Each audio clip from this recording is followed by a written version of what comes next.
بسم اللہ الرحمن الرحیم۔ السلام علیکم۔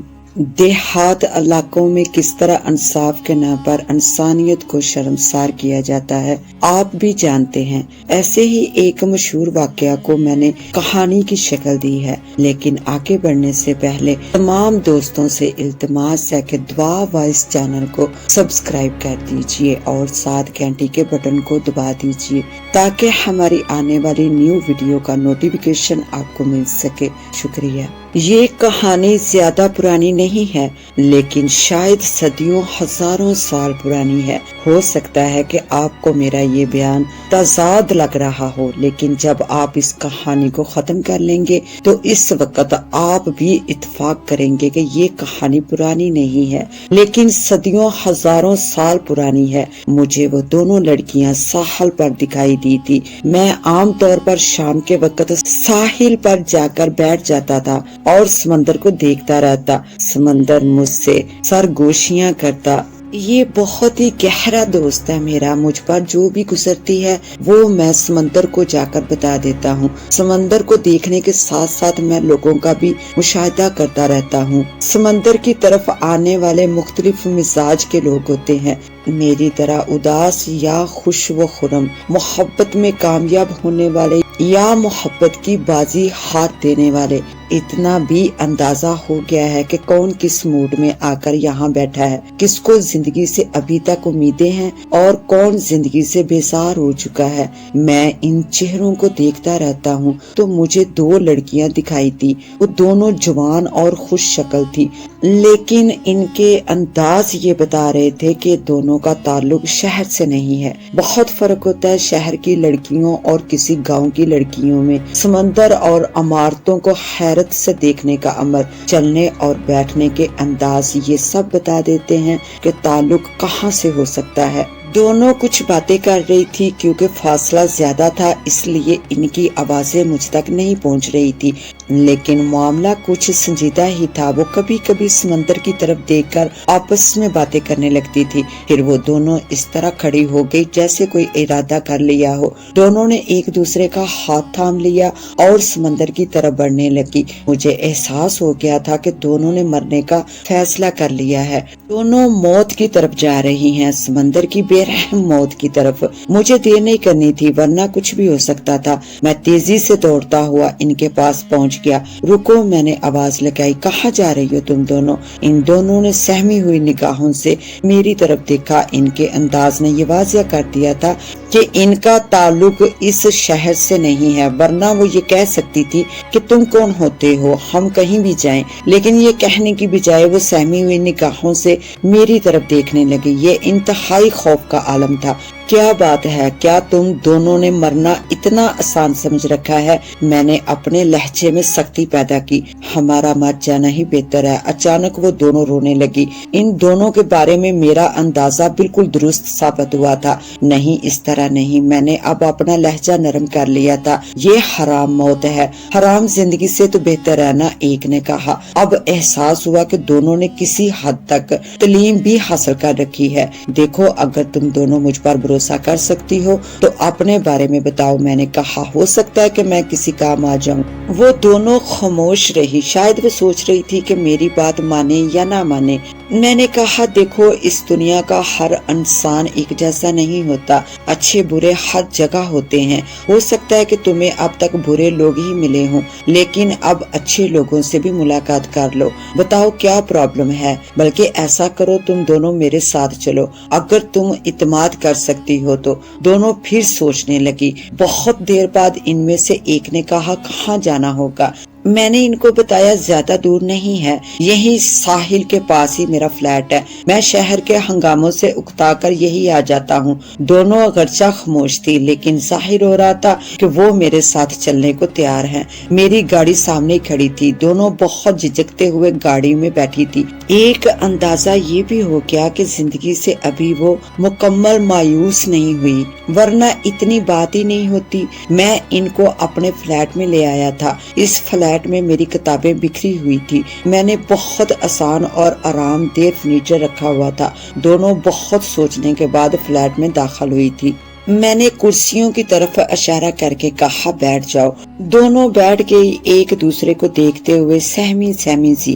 میں نے ان کے سامنے والی کرسی سنبھال لی تھی۔ میں نے کہا چلو اب اپنا نام بتاؤ۔ میرا نام جمیلہ ہے، ایک نے کہا، اور یہ میری دوست فرزانہ ہے۔ جمیلہ نے دوسری کی طرف اشارہ کیا۔ میں نے پوچھا کیا تم دونوں ایک ہی علاقے سے ہو؟ ہاں، دونوں نے ایک ساتھ جواب دیا تھا۔ میں نے بتایا میرا نام جمشید ہے، میں سوشل ورک کرتا ہوں اور کتابیں لکھتا ہوں، ٹھہرو میں ابھی آیا۔ میں ان دونوں کے لیے چائے بنانے کچن میں آ گیا۔ کچھ دیر بعد میں نے ان دونوں کو چائے کے ساتھ کچھ کھانے کو بھی دے دیا۔ دونوں بہت جھجک رہی تھی، پریشان ہو رہی تھی۔ کمال کی بات ہے، موت سے بھیانک اور تلخ کوئی حقیقت نہیں ہوتی، لیکن وہ دونوں موت کو گلے لگانے کو تیار تھی، لیکن ایک انسان سے جھجک رہی تھی۔ شاید زندگی نے انہیں موت سے زیادہ تلخ تجربہ دیا تھا۔ کچھ کھا لینے کے بعد دونوں نے جانے کی اجازت مانگی۔ اب ہمیں جانے دیں، فرزانہ نے کہا۔ کہاں جانا ہے؟ سمندر کی طرف؟ مرنے کے لیے، میں نے پوچھا۔ ایک بار پھر دونوں نے رونا شروع کر دیا تھا، بہت بے بسی کے آنسو تھے۔ ان کے یقیناً کوئی انتہائی شدید معاملہ ہوا تھا ان کے ساتھ، اور جب ان کی کہانی سامنے آئی تو احساس ہوا کہ دونوں نے موت کا فیصلہ ٹھیک ہی کیا تھا۔ اس بے تکے معاشرے میں ان دونوں کو مر ہی جانا چاہیے۔ ان دونوں کا تعلق دو الگ گھرانوں سے ہے، لیکن موت کی خواہش کا سبب ایک ہی ہے۔ یہ کہانی زیادہ تر جمیلہ ہی سناتی رہی تھی۔ ہمارا تعلق ایک گاؤں نور پور سے ہے۔ ہو سکتا ہے کہ جس کے نام پر اس بستی کا نام رکھا گیا تھا وہ واقعی نورانی بزرگ رہے ہوں گے، یعنی نور علی شاہ، لیکن اب وہ بستی جہالت کے بھیانک اندھیروں اور ظلم کی بستی ہو گئی ہے۔ اس بستی میں لڑکے مستیاں کرتے پھرتے ہیں، بچھڑے ہوئے سانڈ کی طرح، اور لڑکیاں سہمی ہوئی رہتی ہیں، گائے کی طرح کونوں میں دبکی ہوئی، اپنی عزت اور جان کی خیر مناتی ہوئی۔ یہ میری دوست فرزانہ، اس کا بھی ایک بھائی ہے، ایک نمبر کا بدماش گنڈا جو کوئی کام نہیں کرتا، صرف آوارہ پھرتا رہتا ہے یا اکھاڑے میں جا کر کسرت کرتا ہے۔ اس کے باوجود وہ ماں باپ کی آنکھوں کا تارا ہے، کیونکہ وہ ایک مرد ہے۔ اب فرزانہ نے بتایا میں نے اس گھر کے لیے کیا نہیں کیا، کیونکہ مجھے کرنا ہی تھا۔ میں ایک لڑکی ہوں اور لڑکی کا یہ فرض بنتا ہے کہ وہ گھر کے لیے اپنی جان مار دے، چاہے لڑکا کچھ نہ کرے، وہ صرف حکم چلاتا رہے، شور کرتا رہے، اور جب کسی کام میں ذرا سی دیر ہو، کوتاہی ہو جائے تو اپنی بہن پر ہاتھ بھی اٹھا دے، اور ماں باپ اس کو شابش دیتے رہے۔ بولتے بولتے اس کا لہجہ تلخ ہو گیا، وہ رونے لگی، اور میں یہ سوچ رہا تھا کہ خدایا کیا ہم ابھی تک جہالت کے دور سے آگے نہیں نکل سکے؟ یہ کس مزاج کے لوگ ہوتے ہیں؟ کیا ان کو انسان بھی کہا جا سکتا ہے؟ میں اور فرزانہ سہیلیاں ہیں، جمیلہ نے کہنا شروع کیا۔ ہم دونوں نے ایک ہی اسکول میں تعلیم حاصل کی، میٹرک تک ہم ساتھ پڑھے ہیں، ساتھ رہے ہیں، اور مرنے کا ارادہ بھی ساتھ ہی کیا ہے۔ لیکن کیوں؟ میں نے پوچھا۔ کیا سن سکیں گے صاحب؟ اس نے پوچھا۔ سننا ہی پڑے گا، میں نے کہا، ورنہ تم دونوں کو یہاں لانے کا مقصد ہی حل نہیں ہوگا۔ فرض کریں ہم نے کہانی سنا بھی دی تو اس سے کیا ہوگا؟ آپ کیا کر لیں گے؟ میں نے کہا اگر تم دونوں کے خلاف زیادتی ہوئی ہے تو میں کم سے کم آواز تو اٹھا سکتا ہوں۔ جمیلہ کے ہونٹوں پر ایک مسکراہٹ آ گئی۔ اتنی دیر میں پہلی بار میں نے اسے مسکراتے دیکھا تھا۔ خدا بہتر جانتا ہے کہ وہ کیسی مسکراہٹ تھی، کتنی تلخیاں اس میں گلی ہوئی تھی۔ صاحب آپ کا کیا خیال ہے؟ آپ کے آواز اٹھانے کے بعد پورا معاشرہ بدل جائے گا؟ کیا عورت کو کمزور سمجھنا ختم ہو جائے گا؟ اس سوال کا میرے پاس کوئی جواب نہیں تھا۔ ہم جیسے لوگ کتنے بے بس ہوتے ہیں، زیادتیوں کو دیکھ کر صرف کڑھانے کے سوا اور کچھ نہیں کر سکتے۔ صاحب جی اب ہمیں اجازت دے، فرزانہ نے کہا۔ کہاں جاؤ گی؟ کیا پھر سمندر کی طرف جاؤ گی؟ تو اور کہاں جائیں؟ ہمارا کیا ٹھکانہ ہے؟ ہم نے موت کو اپنا ٹھکانہ بنانے کا سوچا تھا، لیکن آپ ہمیں وہاں سے یہاں لے آئے۔ میں نے کہا اگر تم دونوں مناسب سمجھو تو یہیں رک جاؤ، میں اس فلیٹ میں نہیں رہتا، یہاں کوئی آتا بھی نہیں ہے، میں اپنی بیوی اور بچوں کے ساتھ شہر میں رہتا ہوں، یہاں میں صرف لکھنے پڑھنے کے لیے آیا کرتا ہوں، میں نے یہاں راشن راشن بھی ڈال رکھا ہے، اگر کسی اور چیز کی کمی ہوئی تو وہ بھی لا دوں گا، لیکن یہ سب آپ ہمارے لیے کیوں کریں گے؟ میں نے کہا صرف اس لیے کہ میں بھی اپنے حصے کا کوئی نیک کام کر جاؤں۔ میں نے جس وقت تم دونوں کو دیکھا تھا اسی وقت اندازہ ہو گیا تھا کہ تمہیں کسی کی مدد کی ضرورت ہے اور تم مرنا چاہتی ہو، اسی لیے آپ ہمارے پاس آ گئے تھے۔ ہاں، اس لیے یہ آ گیا تھا، لیکن ہمیں اب کسی پر بھروسہ نہیں رہا، جمیلہ نے کہا۔ اس کا بھروسہ توڑا، اس کے رشتے بھی تو وہ اپنے ہی تھے، ماں باپ سے زیادہ قریبی رشتہ اور کیا ہو سکتا ہے؟ اس فرزانہ کو دیکھیں، کیا اس حادثے کے بعد اس کا زندہ رہنے کو دل چاہتا ہوگا؟ حقیقت واقعی بہت بھیانک معلوم ہو رہی تھی۔ ابھی تک انہوں نے اپنی کہانی نہیں سنائی تھی، لیکن اندازہ ہو گیا تھا کہ دونوں بہت گہرے زخم اٹھا کر شہر تک آئی ہیں۔ میں نے ایک بار پھر انہیں سمجھایا، تم دونوں یہاں رہ کر نئی زندگی شروع کر سکتی ہو، میں تم دونوں کے لیے جاب کا بندوبست بھی کر دوں گا، اس کے بعد تم اپنا کرائے کا مکان بھی لے سکتی ہو۔ اس شہر میں نہ جانے کتنی لڑکیاں اس قسم کی زندگی گزار رہی ہیں۔ دونوں آپس میں مشورہ کرنے لگی۔ میری اس پیشکش نے انہیں حیران کر دیا تھا اور وہ عافیت کی سانس بھی لے رہی تھی۔ کچھ دیر بعد دونوں نے یہی فیصلہ کر لیا کہ میری بات مان لی جائے۔ ٹھیک ہے، فرزانہ نے کہا، ہم تیار ہیں، میں جا رہا ہوں۔ میں نے کہا، تم دونوں اندر سے دروازہ لاک کر لینا، لیکن ایسا نہ ہو کہ رات کو پھر خودکشی کا موڈ بن جائے تو اٹھ کر چل دو۔ نہیں، اب شاید ایسا نہیں ہوگا، جمیلہ نے کہا، آپ نے ہمیں جینے کا حوصلہ دے دیا ہے، ہمیں زندہ رہنا ہے۔ شاباش، جو بھی ہوا بھول جاؤ اس کو، اب تمہارے سامنے ایک نئی زندگی ہے، اس پر دھیان دو۔ ہم یہ سوچ رہے ہیں کہ اگر آپ نے روکا نہیں ہوتا تو اب تک ہم مر بھی چکے ہوتے۔ بس اب اپنا خیال رکھنا، میں جا رہا ہوں۔ بہت عجیب کہانی تھی ان دونوں کی، عجیب اور افسوسناک۔ میں یہ سب سن لینے کے باوجود یقین نہیں کر پایا کہ کیا ایسا بھی ہو سکتا ہے؟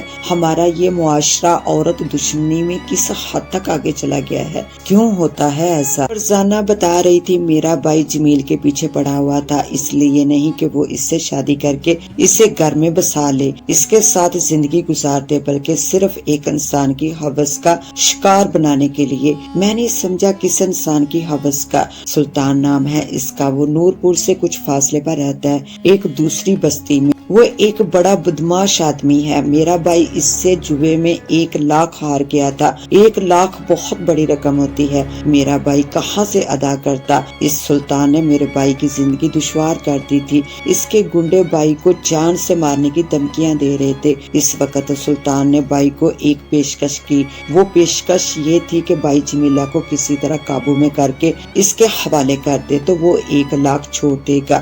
میں نے پوچھا، کیا وہ جمیلہ کو جانتا تھا؟ ہاں، وہ ہمارے نور پور آتا رہتا تھا۔ فرزانہ نے بتایا، اس نے جمیلہ کو دیکھ رکھا تھا اور اسے یہ بھی معلوم ہو گیا تھا کہ جمیلہ ہمارے گھر آیا کرتی ہے کیونکہ وہ میری دوست ہے۔ اس کے بعد یہ ہوا کہ فرزانہ کے بھائی نے ایک شام مجھے راستے سے اٹھا لیا۔ جمیلہ نے بتایا، نور پور ایک چھوٹی سی بستی ہے، وہاں اس قسم کی وارداتیں کم ہوتی ہیں، بلکہ نہ ہونے کے برابر ہیں۔ ہم لڑکیاں شام کے بعد بھی ایک دوسرے کے گھروں میں آتی جاتی ہیں بغیر کسی جھجک کے، کسی خوف کے۔ اس شام بھی میں فرزانہ کے گھر سے اپنے گھر کی طرف جا رہی تھی کہ اس کا بھائی سامنے آ گیا۔ یہ کوئی نئی بات نہیں تھی، ہم ایک دوسرے کو اچھی طرح جانتے تھے۔ جمیلہ، اس نے مجھے مخاطب کیا، تم سے ایک کام ہے۔ یہ بھی کوئی نئی بات نہیں تھی، اس کا بھائی جانتا تھا کہ میں اس کی بہن کی سہیلی ہوں، کبھی کبھی وہ چھوٹے موٹے کام بتا دیا کرتا تھا۔ میں نے سمجھا کہ شاید اسی قسم کی کوئی بات ہوگی،